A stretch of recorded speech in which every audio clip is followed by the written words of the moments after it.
Hey everybody, what's up and welcome back to today's video guys. And today guys, I'm going to go ahead and be showing you how to put a timer in your Google form. This is a very simple thing to do, so make sure to watch this quick and easy video to the very end, follow my steps correctly so you can make sure this works the same for you and you can do this yourself.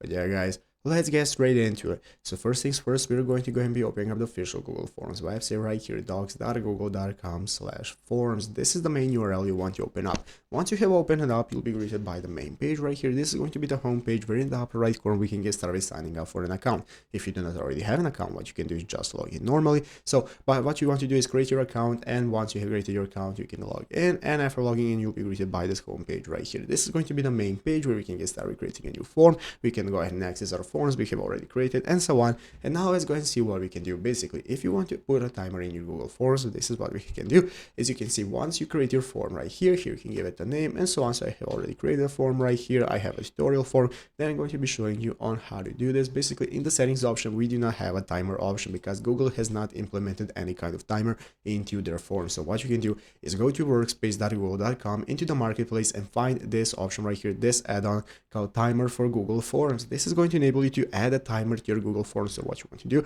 is install it, install this timer, and then get started implementing your timer into Google Forms. It's going to enable you to take a look at all the timer options once the Google Forms are giving your responses, so you'll be able to manage the timer from here. And this is the only option you have, as Google has not implemented their own.